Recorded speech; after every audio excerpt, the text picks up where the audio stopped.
of the Senate. We've heard all the talking points from you that the pharmaceutical industry wrote. I got that. They spend a lot of money writing these talking points. Let's have that debate right here.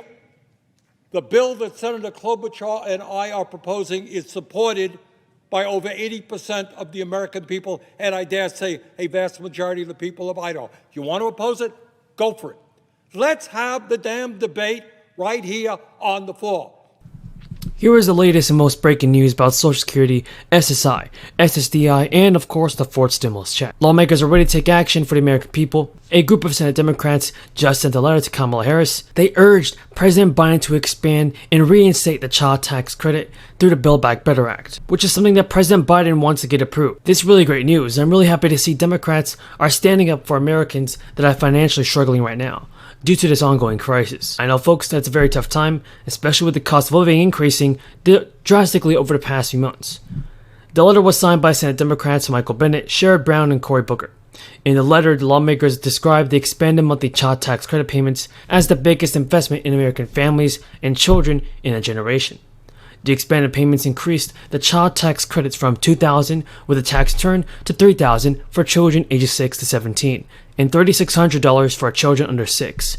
In 2021, half of the credit was paid out in monthly installments of $250 or $300, depending on the child's age, and they were temporarily paused at the end of the year. The remainder will be credited in a lump sum by the IRS with the 2021 tax refund. The lawmakers have cited the U.S. Census Bureau data, and it said about 91% of low-income families spent the money on necessities and things that everyone needed.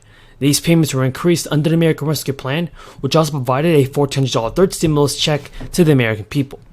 The letter also said that expanded child tax credit payments could reduce child poverty by more than 40% and cut hunger among families with children by 24%. These payments were increased under the American Rescue Plan, which also provided $1,400 third stimulus checks to the American people.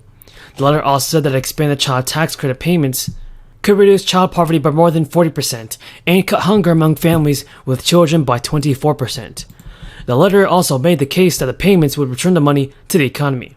According to the letter, the benefits of the expanded child tax credit go far beyond helping American families make ends meet and raise their children today. Economists estimate that every dollar invested in this policy results in returns an additional $7 in benefits to society in the long run by improving health, education, future earnings, and other outcomes. The lawmakers said they don't just want to extend the child tax credit payments expansion, but rather they want to make it permanent. They also said the idea of making it permanent was popular among many other Senate Democrats, with dozens previously signing a letter requesting it. The letter read, "This policy is not only transformative but popular. Support for the expanded child tax credit has averaged nearly 60% since the first round of payments, and support for the program permanent have averaged around 73% since July. At the moment, though, not all Democrats are on board with the extension. Want the Build Back Better Act unless a work requirement is added for those receiving child tax credit payments. In my opinion, folks, I think families should receive monthly checks. But in addition to the families, all seniors and Social Security beneficiaries should receive a monthly benefit boost. The idea of increasing monthly benefits for SSI and SSDI beneficiaries has strong support in Congress. Elizabeth Warren of Massachusetts has already unveiled a plan to give all recipients of Social Security benefits an extra $200 per month and to pay for it by raising taxes on the rich. Warren's latest economic proposal would help redistribute wealth in the country. Warren said it's time for Washington to stop lying and stop trying to slash Social Security benefits. It's time to expand Social Security. What do you think about Elizabeth Warren, folks? Tell me in the comments down below. And do you believe that she's doing all that it takes to send out the fourth stimulus payment? With that, we continue our progress. We're laser focused on the economy for the people, creating jobs, growing the economy. As I said, 6.6 million new jobs were created last year. 6.6 million new jobs last year, a stark contrast to the previous administration. Grow the economy's rate of growth, fastest rate of growth in 40 years. That was for 2021. Lower unemployment, biggest single drop in the unemployment rate in history, and lower prices for all Americans through strong action through Congress. And I want to talk about that for a moment. On Friday, we very proudly, and I'm greatly appreciative of the work of the committees, the members of the committees, and all of the House Democrats in terms of passing the Competes Act. This is a bill that was developed in many committees in a very bipartisan way, both in committee votes and votes of the individual bills on the floor that came together to become the American Competes Act of 1922.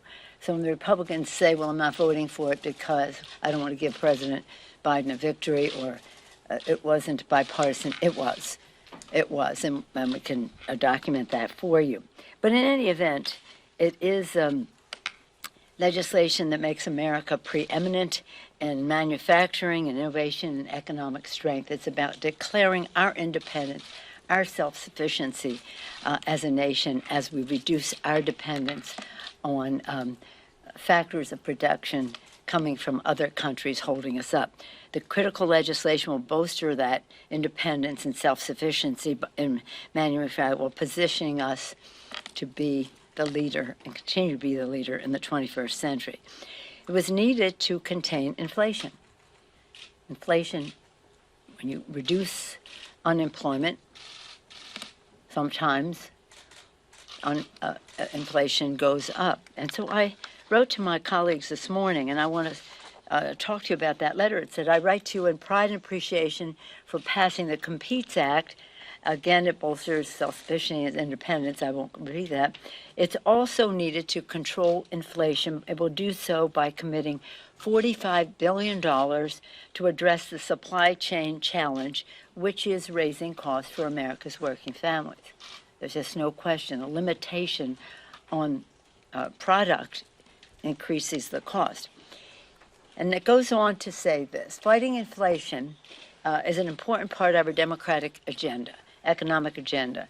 We designed our House bill passed not only in the Competes Act, but it's important for you to know that in the Build Back Better Act, it was a crucial tool to fight inflation, reducing the deficit. Not only is it paid for, but it reduces the deficit while creating jobs and lowering costs for our families. 17 Nobel Prize winning economists have explained, quote, because this agenda invests in long-term economic capacity and will embrace the ability of enhance the ability of more Americans to participate productively in our economy, it will ease longer-term inflationary pressures. Build back better. It goes on to say in this letter, nonpartisan experts have repeatedly confirmed, completely confirmed that Build Back Better is exemplary in its fiscal responsibility. As the Joint Committee on Taxation confirmed, our bill is